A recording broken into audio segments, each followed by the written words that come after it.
There is a person. Every January, he makes a resolution. This year will be different. He buys a new planner. He writes down his goals. He makes plans. By February, the planner is in a drawer. By March, the plans are in his memory. By December, he thinks again. Next year, for sure. Why does this happen? There is a real reason. It is this one sentence. I am just this kind of person. The moment this sentence becomes habitual, the future stops. I've always had weak willpower. I'm not good at speaking in front of people. Do you know what these sentences do? They pull the past into the present and make the future the same. There is an office worker. An opportunity finally arrives the moment he has waited for 10 years. Strangely, his heart feels heavy. He feels anxious instead. That night he thinks alone. Do I really belong in that position? On the day of the interview, he is fully prepared, but his mouth won't open. The result, rejection. Returning home, he thinks. After all, this level suits me. At that moment, he reaffirmed his identity. Identity is not just a thought. It is a frequency that creates reality. I am just this kind of person. That single sentence proposes choices, determines actions, and fixes results. The scariest part is that most people are not even aware of it. There is a woman. She begins a relationship. At first, everything is good. After a few months, a pattern appears. Her partner becomes distant. Eventually, they break up. The next relationship is the same. She thinks, maybe I'm just unlucky. But the real reason is different. Inside her is an identity. I am not worthy of being loved. That identity unconsciously leads her to choose people who confirm it, because the identity must be proven. Reality does not betray identity. Most people are mistaken. I'll change if I try harder. But the problem is not effort. The problem is identity. No matter how hard you try, if your identity is tied to the past, the results remain the same. Now it is time for an uncomfortable truth. The future you want will not come from the person you are now, because the present self is a result created by the past. Change the job, the city, or the people. If identity does not change, the same things repeat. The environment is not the issue. The frequency called you is. So what should you do? There is only one answer. Kill the past version of yourself. Unless the past identity, past beliefs, and I have always been are buried, the future self cannot be born. If you want a new life, you must create a new self. And before that, the old self must be given a funeral. Today's story begins here. How do we dismantle past identity? How do we design a future identity? This is not self-improvement. This is self-recreation. Hello, this is Mind Design Lab, a place for people who believe that when thoughts change, reality changes. Today's message may feel different. Typical self-development says, become a better version of yourself. But today's message is the opposite. Kill the person you are now. It may sound uncomfortable, but this is not destruction. It is rebirth. For a caterpillar to become a butterfly, it must completely dissolve inside the cocoon. Humans are the same. Holding on to past identity while dreaming of the future is like a caterpillar imagining wings. If you want to fly, you must let go of the caterpillar. Here is what we will cover. Why the present self cannot create the future. What keeps us tied to the past. And how to break those chains. Killing the past self is not cruel. It is the most compassionate choice. Why can the future not arrive with the present self? Because the present self is a product designed by the past. The way you think, the patterns you choose, the habits you react with. Where did all of this come from? The past. Experiences from 5 years ago, failures from 10 years ago, wounds from 20 years ago, all accumulated to create who you are now. And with that same self, you try to create a different future. Impossible, because past materials can only produce past results. There is a man who once tried something in childhood and failed badly. He was humiliated in front of friends. From that day, a belief was planted in his subconscious. If I try, I will fail. If I stand out, I will be embarrassed. 20 years later, a new opportunity appears: promotion, a business opportunity. But strangely, his body reacts first. His chest tightens. His hands sweat. Eventually, he declines. Maybe it's not the right time. It sounds rational, but the real reason is different. The wound from 20 years ago is controlling his present decision. This is how identity works.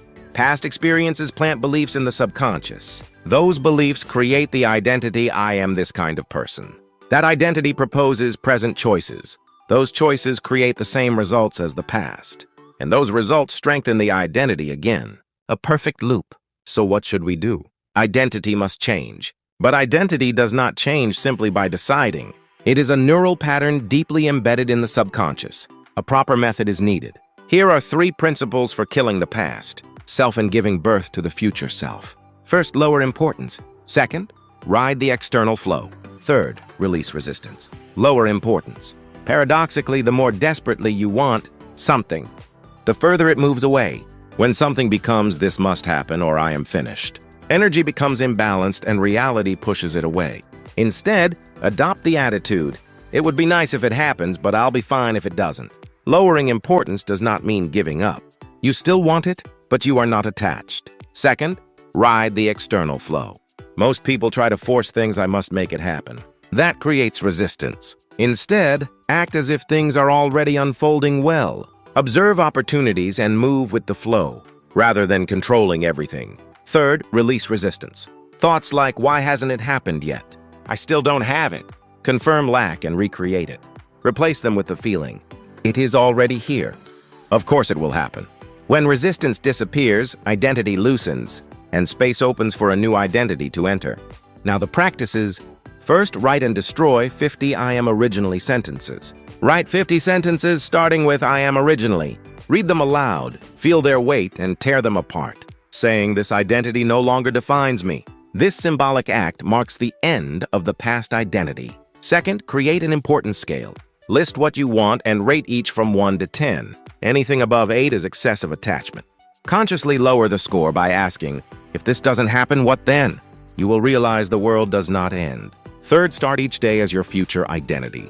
When you wake up, ask, "Who am I today?" Not the past self, the future self. Walk, speak, and act as that person. At first it feels like acting, but repeated acting becomes reality. Killing the past self is not cruelty. It is compassion. The past identity once protected you, but now it has become a prison. The future self cannot coexist with the past self. One must disappear. Lower importance. Ride the flow. Release resistance. Each morning ask, "Who am I today?" Not the person of the past, the person of the future. Declare it. The past version of me died today. The future version of me is born now. Reality begins to change from that declaration. Every morning, choose again. Repeat the choice daily. Change rarely feels dramatic in the beginning. Most of the time, it feels small, quiet, and almost invisible.